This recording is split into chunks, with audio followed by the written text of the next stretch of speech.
بسم اللہ الرحمن الرحیم۔ السلام علیکم۔ اس ویڈیو میں ہم اس طوفان کے بارے میں جانیں گے جسے طوفان نوح کے نام سے یاد کیا جاتا ہے۔ حضرت آدم علیہ السلام کی دنیا میں آنے کے بعد ان کی اولادیں دنیا میں خوب پھلی پھولی، لیکن ایک مدت گزر جانے کے بعد وہ لوگ خدا کو بھول چکے تھے اور ایک خدا کے بجائے انہوں نے مٹی اور پتھر کے کئی خدا بنا لیے تھے۔ نہ صرف ان کی عبادت گاہیں بتوں سے بھری پڑی تھیں بلکہ ہر گھر میں بت رکھے ہوئے تھے۔ ابلیس نے بنی نوح انسان کو کفر و شرک میں مبتلا کر دیا تھا۔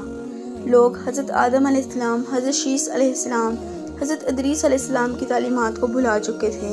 حضرت ادریس کو وفات پائے بھی سینکڑوں برس گزر چکے تھے، چنانچہ اللہ تبارک و تعالیٰ نے حضرت نوح علیہ السلام کو ان کی طرف نبی بنا کر بھیجا۔ آپ کے والد کا نام لمک تھا۔ وہ حضرت آدم علیہ السلام کے بیٹے حضرت شیث علیہ السلام کی اولاد میں سے تھے۔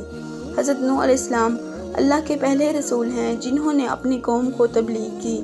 آپ پر صحیفے نازل ہوئے اور سب سے پہلے آپ کی ہی قوم پر عذاب آیا۔ حضرت نوح علیہ السلام کی قوم ملک عراق کے گرد و نواح میں آباد تھے۔ آپ نے انہیں اللہ کی وحدانیت اور عبادت کی طرف دعوت دی۔ آپ نے اپنی قوم سے کہا، میں تم کو یہ پیغام پہنچانے آیا ہوں کہ اللہ کے سوا کسی کی عبادت نہ کرو۔ اگر تم اس کفر سے باز نہ آئے تو مجھے ڈر ہے کہ تم کسی سخت عذاب میں مبتلا نہ ہو جاؤ۔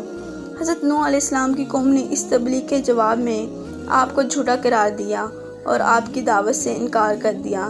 نیز دھمکی دی، اگر تم نے اپنی واضح نصیحت اور دعوت سے باز نہ آئے تو ہم پتھر سے مار مار کر تمہیں قتل کر ڈالیں گے۔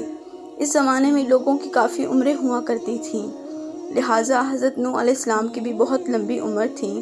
آپ نے 950 سال تک تبلیغ کی اور بے انتہا کوشش کی کہ وہ لا شریک معبود پر ایمان لا کر شرک سے توبہ کر لیں، مگر ان پر کوئی اثر نہ ہوا۔ اس قوم نے صرف چند غریب لوگ تھے جو آپ پر ایمان لائے، جن کی تعداد 70 یا 80 تھی۔ جب درس توحید دیتے دیتے مدت گزر گئی، ان پر کوئی اثر نہ ہوا اور ان کی مخالفت اور دشمنی میں اضافہ ہوتا گیا تو اللہ تعالیٰ نے نبی کے اطمینان کے لیے ان کی طرف وحی فرمائی کہ جن کی قسمت میں دولت ایمان تھی وہ ایمان لا چکے، ان کے علاوہ اور کوئی بھی ایمان لانے والے نہیں ہیں، اس لیے آپ ان کے لیے غمزدہ نہ ہوں۔ اب مہلت کی گھڑیاں ختم ہونے والی ہیں، ان کی تباہی کا مقررہ وقت آ پہنچا ہے۔ اللہ تبارک و تعالیٰ نے حضرت نوح علیہ السلام کو حکم دیا کہ ایک کشتی بناؤ۔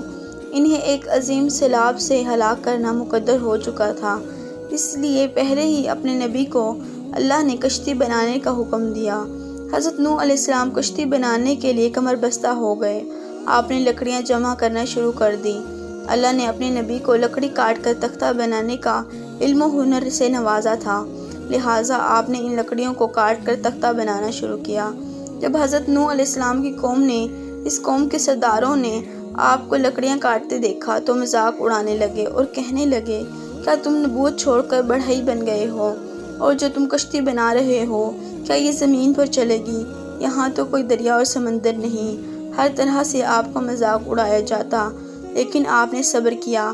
اس کے جواب میں آپ صرف یہی فرماتے کہ اے نافرمانوں، آج تو تم میرا مذاق اڑا رہے ہو، لیکن اللہ کا عذاب طوفانی شکل میں آئے گا تو پھر تمہیں حقیقت کا پتہ چلے گا، مگر افسوس اس وقت تمہاری کوئی معافی قبول نہیں ہوگی۔ عذاب کا وقت قریب آیا تو اللہ نے حکم دیا کہ ہر قسم کے جانوروں کا ایک جوڑا اس کشتی میں رکھ لو اور جو لوگ ایمان لائے ہیں انہیں بھی اس میں سوار کر لو۔ حضرت نوح علیہ السلام نے احکام خداوندی کے مطابق سب کو سوار کر لیا اور عبادت الہی میں مصروف ہو گئے۔ آخرکار عذاب کے آثار ظاہر ہونے لگے اور دیکھتے ہی دیکھتے زمین کے ہر گوشے سے پانی ابلنے لگا۔ آسمان سے قیامت خیز بارش کے ہر شے کو بہا کر لے جانے کے در پہ تھی، گویا قیامت کا منظر تھا۔ کشتی طوفان کے پہاڑ جیسی اونچی لہروں میں تیر رہی تھی۔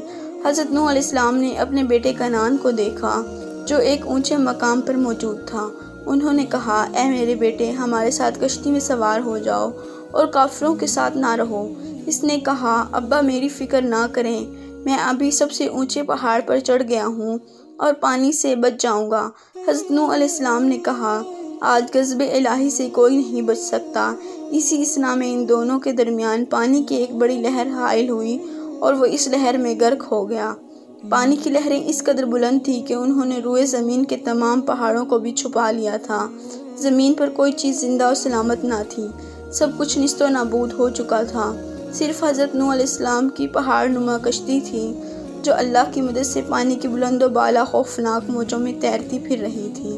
روایتوں کے مطابق اس کشتی میں 80 شخص تھے اور ہر ایک کے ساتھ اس کا کنبہ بھی شامل تھا۔ تقریباً 150 دن وہ اس میں رہے، پھر اس کا رخ بدل کر جبل جودی کی طرف پھیر دیا گیا جہاں وہ ٹھہر گئیں۔ پھر حضرت نوح علیہ السلام نے اہل زمین کی خبر لینے کے لیے ایک کوے کو بھیجا۔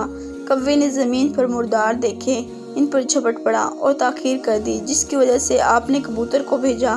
کبوتر ایک زیتون کے پتے کو لے کر آیا اور اس کے پاؤں کیچڑ سے لتھڑے ہوئے تھے، جن کو دیکھ کر حضرت نوح علیہ السلام نے اندازہ لگایا کہ زمین خشک ہو چکی ہے اور جودی پہاڑ سے زمین کی طرف اتر آئے اور ایک بستی تعمیر کی جس کا نام سمانین رکھا، اور پھر یہاں سے نسل انسانی کی دوبارہ شروعات ہوئی۔ یونان، مصر، ہندوستان اور چین کی قدیم مذہبی کتابوں میں ایسی روایت تسلسل کے ساتھ بیان کی جاتی ہیں جن میں ایک عظیم سیلاب کا ذکر آیا ہے۔